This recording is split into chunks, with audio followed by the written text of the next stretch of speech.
Let's talk about some of the award shows that happened over the weekend. In fact, there was two that you all are all talking about, the Critics' Choice Awards and the BAFTAs.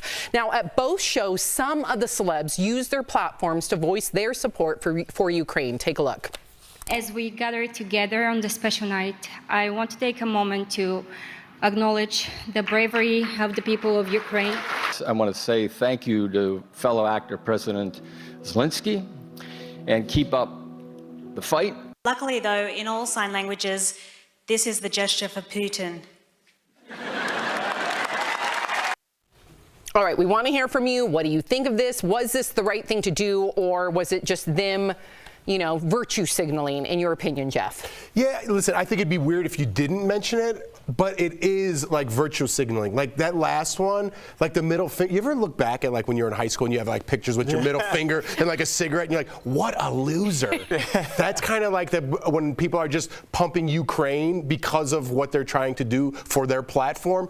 I don't like it. I don't like it. But if you have an accent, like, I didn't know who the first girl was, but I believed she had some ties, so I'm all for it. You're here for it. Yeah. You know, Jeff, I really do appreciate what you had to say there, but it's a weird thing. Do you use your platform to talk about what everybody's thinking about, or do you use this platform to just talk about the movie, talk about the reason that you're there? And it's this whole thing of, I watch award shows to get away from the world, or I watch award shows to see what you think about the world. And in this situation, I don't know how you can get through anything like this without mentioning Ukraine. It's what everybody's talking about. But at the same time, I do appreciate that you say the same thing about any kind of issue, whether it was, you know, when it was the Trump stuff, or you've always been like, I don't really want that in my award shows. And no one talks about consistency, and I appreciate that. Okay. Thanks, buddy. I love you. I mean, you walk the walk. Over there. Yeah, and no one does, Sam. Everybody changes from story to story, and that's I appreciate that. I keep my hatred level. There we go. Yes. It's easier. Yes, yes.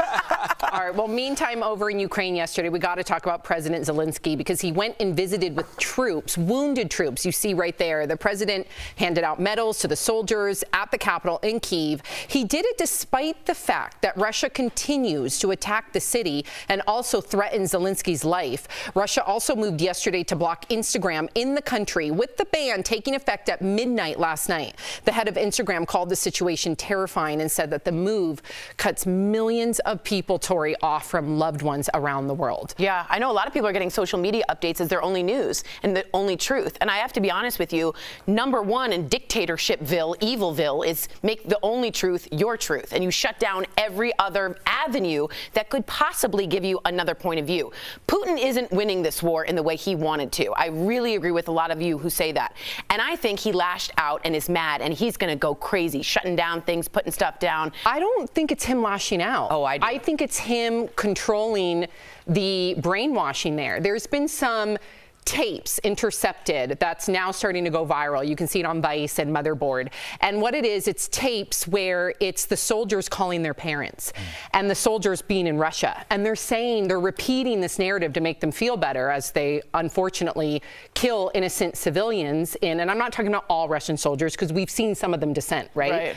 But you hear them say things like they're Nazis, they're drug addicts, repeating this narrative. So in order for Putin to continue on his crusade, his illegal war crime crusade, he has to brainwash the people. So that means not only has he blocked Instagram, he's blocked Facebook, Twitter, TikTok, other websites. He has many of the foreign news correspondents. He removed them from the country.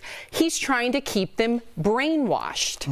That's dictatorship 101. Yeah. I mean, I was going to say, is this just gigantic North Korea at this point? Yeah. When you start like cutting off trade with other countries, cutting off communication from the outside world, what else would you call this? I mean, a nuclear power that has no connection to the outside world. And North Korea was enough of a problem just as a smaller country. I mean, if Russia takes on that same model, where do we go, Jeff? It's just communism, right? He's spreading his own propaganda for what he wants people to believe. And with the internet, that's hard to do. But he's still maintaining, right? But I mean, if you're savvy enough, you get a VPN if you're Russian, and there's ways around it. But the majority of people are just going to be like, well, my social media account's deactivated. You can get jailed. I just want to let you know, you can get jailed in Russia for just liking a tweet that he would consider dissent. Just liking, not even posting. So that's what we're dealing with. It's heart-wrenching. One last thing about Ukraine. morning, Tesla CEO Elon Musk has challenged Russia's President Vladimir Putin to a fight over Ukraine. Musk tweeted, quote, "I hereby challenge Vladimir Putin to single combat. Stakes are Ukraine." Tori, what do you think of this? And who would win?